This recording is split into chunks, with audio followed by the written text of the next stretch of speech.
भगवान विष्णु की प्रेरणा से सब देवता एक साथ रहकर बांसुकी की पूंछ की ओर हो गए और दैत्यों को बांसुकी नाक की सिर की तरफ खड़ा कर दिया।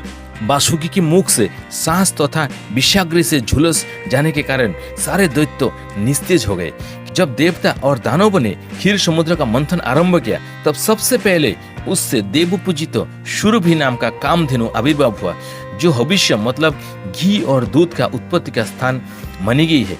उसके बाद बारुणी मतलब मदिरा देवी प्रकट हुई, जिसके मद भर नेत्र घूम रहे थे। वो हर कदम में लड़खड़ाते चल रही थी।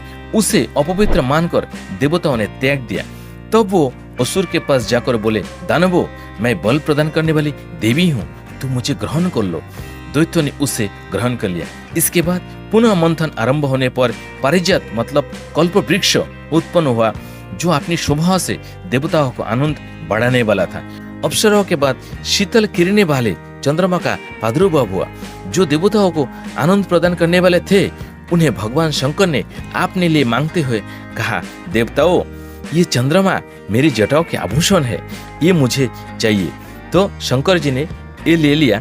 तदनंतर 60 करोड़ अप्सराएं प्रकट हुई, जो देवता और दानव को समान रूप से ही मिलेंगे। जो लोग पुण्य कर्म करके देवलोक में जाते हैं, उनका भी उनके ऊपर समान अधिकार होता है। तत्पश्चात कालकूट नामक भयंकर विष प्रकट हुआ। उससे देवता और दानव को बड़ी पीड़ा हुई। तब महादेव जी ने स्वेच्छा से उस विष को लेकर पी लिया। उसके पीने से उनके कंठ में काला दाग पड़ गया। तभी से वे महेश्वर नीलकंठ कहलाने लगे। क्षीर सागर से निकले हुए उस विष का जो अंश पीने से बच गया था, उसे नागों ने ग्रहण कर लिया।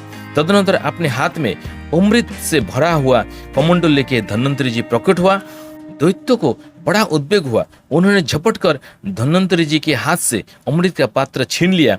तब विष्णु ने माया से सुंदर स्त्री का रूप धारण करके दैत्यों को लुभाया और उनके निकट जाकर कहा, ये अमृत का कमंडल मुझे दे दो। उस त्रिभुवन सुंदरी रूपवती नारी को देखकर दैत्यों का चित्त काम से वशीभूत हो गया। उन्होंने चुपचाप वो अमृत उस सुंदरी के हाथ में दे दिया और स्वयं उसका मुंह देखने लगे। दानव से अमृत लेकर भगवान ने देवताओं को दे दिया। इंद्र आदि देवता तत्काल उस अमृत को पी गया। ये सारे देख के दैत्यगण अस्त्र शस्त्र और तलवार हाथ में लेकर देवताओं पर टूट पड़े, परंतु देवता तब तक अमृत पीकर बलवान हो चुके थे। उन्होंने दैत्य सेना को परास्त कर दिया।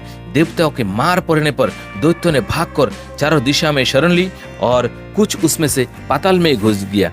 ये थी आज की कहानी। ये सारी बातें अगर आपको अच्छी लगी तो जरूर एक लाइक कीजिए, कमेंट कीजिए, दोस्तों में शेयर कीजिए और इस चैनल में पहली बार है तो जरूर सब्सक्राइब कर लीजिए, क्योंकि इस तरह पौराणिक बातें और रामायण की कथाएं, महाभारत की कथाएं इसमें आपको मिलते रहेगा और इसके अलावा भी बहुत सारा सीक्रेट आपको जानने को मिलेगा आगे जाकर। Thank you so much.